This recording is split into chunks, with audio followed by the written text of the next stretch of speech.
is Miss Israel, joining you from Einstein High School. We're going to be looking at Unit 1, Topic 3, Question 17 from the Algebra 1A exam review packet. At the beginning of the year, Jared began collecting comic books. He started with one comic book. At the end of each month, Jared has 3 times as many comic books as he had the previous month. 8 months later, Sally decides to collect comic books. At the end of each month, she has 9 times more comic books than she had the month before. Part A. Complete the table with the number of comic books that Jared and Sally have. Okay, so we have our table here, and our table's going to tell us about the months. So we have the months, the number of comic books for Jared, and the number of comic books for Sally. Okay, so let's start with Jared. If we go back up, it said Jared has 3 times as many comic books each month. Okay, and if we look at the pattern here, well, sure enough, we're multiplying times 3, so that's times 3, times 3, times 3. So in order to continue our pattern, we're going to keep multiplying times 3. And remember, we're in a unit on exponential functions, so it does make sense that we're going to do some repeated multiplication here. Repeated multiplication is represented using exponents. So let's keep multiplying. We have 27 times 3 is going to give us 81. Let me pull up the calculator here. I wish I could say I could multiply all of these in my head, but I'm not quite there yet. 81 times 3 is going to give us 243. That's one you might want to memorize. 243 times 3 is going to give us 729. And I'm just going to keep hitting times 3. 2,187 times 3, 6,561. Numbers are getting very big very quickly. That is the nature of exponential functions. 19,683 times 3 is going to give us 59,049. Okay. Moving over to Sally. Calculator out of the way. Notice we have this big block of gray here. And you might be asking yourself why. Well, let's go back up to the question. It says, Sally decides to collect comic books 8 months later. So that 8 months later, if you notice how many blocks we've skipped, that's 1, 2, 3, 4, 5, 6, 7, 8 months that we skipped for Sally. So at month 8 is when Sally buys her first comic book. And from there, it says that Sally is going to increase by a rate of 9 times each month. Okay, and if we go down to our table, in month 8 she has 1. In month 9 she has, in month 9 she has 9. 1 times 9 is 9. Oops. And if we continue that, multiplying by a factor of 9, 9 times 9 is 81. Okay. Part B, after how many months will Sally have 6,561 comic books? And what I'm going to do here, let's just keep this table going and see when we get there. Okay, my calculator, that's clear. So at 10 months, Sally has 81. I'm going to multiply 81 times 9. Then I get 729.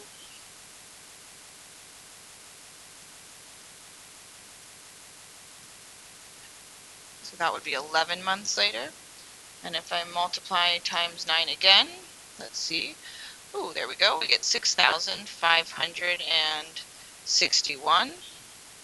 And sure enough, that is month 12. So after 12 months, Sally will have 6,561 comic books.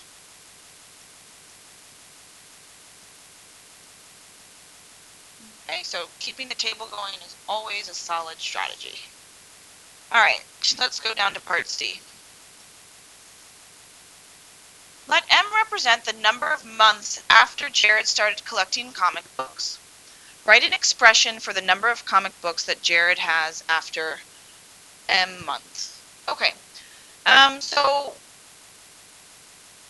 Jared's pattern is increasing by a factor of, was it 3? So we have an exponential expression, and that's going to be 3 to the power of x. Oh, excuse me, it says m months. Let's use the variable that they suggest. Okay. D says write an expression for the number of books that Sally has after m months. Remember that m represents the number of months after Jared started collecting comic books. Okay. So m is in terms of Jared. So we have to make sure our expression for Sally is in terms of Jared. So we know what Sally's base is. Sally's was increasing by a rate of 9, the factor of 9. So that's going to be 9 to the power of m. But remember, if we look at our table, Sally started 8 months later. And when we write an equation, we typically start at 0.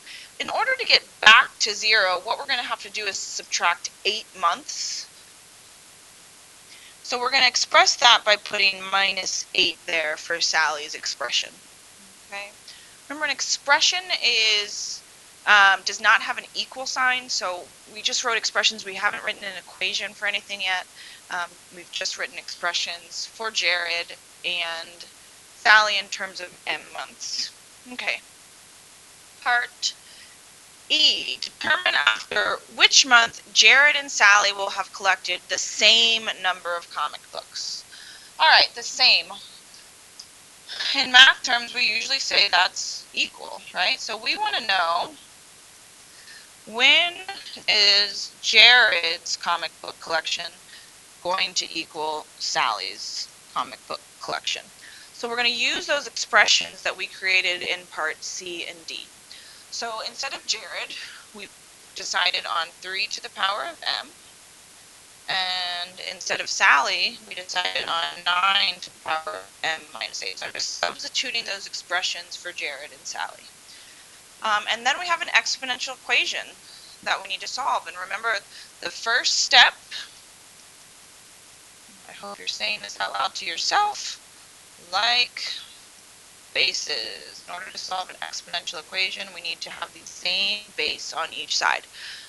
All right, so we have 3 to the power of m is equal to 9 to the power of m minus 8. When I look at the base of 3 and the base of 9, I want to know what power do those have in common. So hopefully we recognize that, well, 3, that's going to be the power of 3. And we can all agree that 9 can also be represented as a power of 3. So we're going to take this 9 here, and we're going to rewrite it as 3 squared. I'm going to put that in parentheses. I'm going to bring down my 3 to the power of m, and then we can't forget that m minus 8. So I'm going to leave that there. From there, we need to apply the power rule. On the right side of our equation, we have 3 to the power of 2 raised to the power of m minus 8. And so when we raise a power to a power, we multiply our exponents.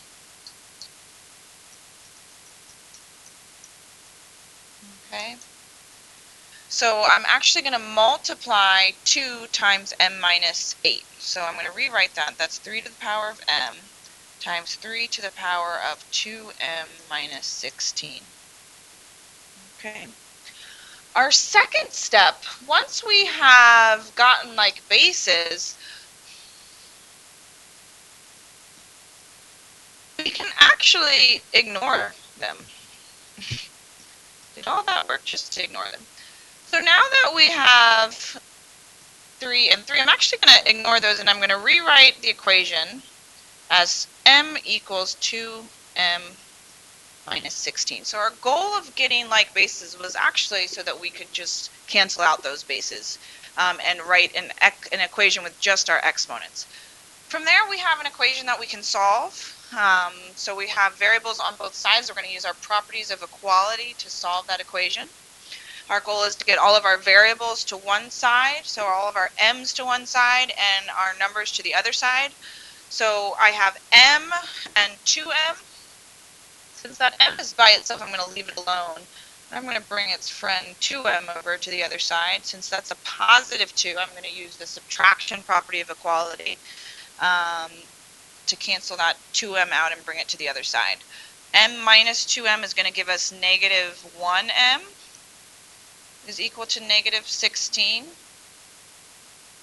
And our final step to get rid of that negative 1 is to divide both sides by negative 1, and I get m is equal to 16. And since we have a word problem here, let's answer it with words. It says determine after which month Jared and Sally will have collected the same number of comic books. So I'm going to say after 16 months, Jared and Sally will have the same number of comic books. The common mistake I see in this problem is that we end up with negative numbers because we forget to divide by that negative 1. And what I want you to remind you of is when we answer an algebra question, especially a word problem, we want to make sure that our answer makes sense in the context of the problem. So if you end up with a negative number, especially when we're talking about months or time, well, negative 16 months doesn't really make sense. So really think about your answer when you're on your exam. And decide, does my answer make sense? So I think 16 months makes pretty good sense. If you don't like writing this equation out, remember you can always keep that table going. It's not the most efficient way to solve this problem, but it will get you to the correct answer. And that's it for problem number 17, Unit 1, Topic 3. Join me for question 18.